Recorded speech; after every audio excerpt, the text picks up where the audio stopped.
I walk a lot. I walk 10,000 steps 5 or 6 days a week. So I walk between 50 and 60,000 steps a week. In the last 4.5 years, I've walked about 7,000 miles. A lot of walking.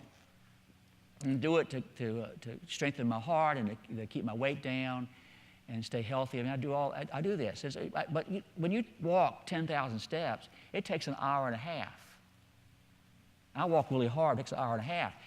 But you don't have to do it that way. Just living, living a normal life, you walk 3,000 steps a day. It's over a mile, just normal living. And if I clean the house from the top down, from the bottom up, it's 6,000 steps to clean the house. And a lot of women right now are doing this to their husbands like this. You know. He's cleaning the house. Yeah. I'm a catch, just put it that way. But normally speaking, I got to plan how to do this. I got 3,000 steps. I got to plan how to do this. So I plan it out every day. I plan how I'm going to get those steps in. Now, on Saturday, I do it all at one time, hour and a half straight walking. And some of you see me walking around, of course. But for example, I go to Walmart during the week, and I park on the other side of the parking lot. I walk across the parking lot. I go in, and before I shop and buy one thing, I do the perimeter of the inside twice, which is about 2,500 steps. That's just part of the deal. When I get to the end of the day, I'm keeping track of it on my Fitbit, and I get to the end of the day, and if I don't have my steps in, I get on the treadmill and I get them in. I get my 10,000 steps. And I thought I was doing pretty good, but this lady goes to our church who became my Fitbit friend. She's part of the community I'm part of. She's doing 15,000 steps every day, sometimes 20,000.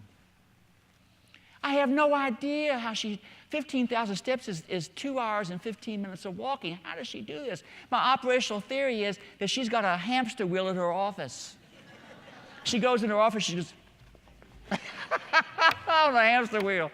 How do you do that? Well, the thing about walking 10,000 steps, you walk all day long. Yesterday I walked 13,000. I walk all day long. I'm really proud of myself. It gets to midnight, it starts over again. It goes from 13,000 on my little tracker to 0, like that. And you got to do it all over again. All over again. And so this is our experience. I have to be good. I got to be good.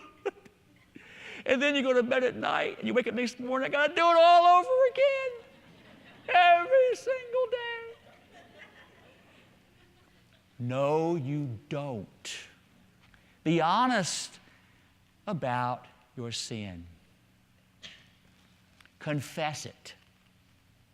And if you confess it, not only do you have a helper to help you through the process of being forgiven, but you have a helper who gave his blood as an atoning sacrifice for your sin, so your sin is cleansed. And it means your past sins, your future sins, and your present sins. Goodness is a product of maturity. It will happen as you grow in Jesus. But instead of worrying about being good every day, just rest in his hands. I belong to him. I'm resting in his hand. I'm feeling his forgiveness, his love, his mercy. I'm enjoying being part of his family, having him as my father. Just rest easy.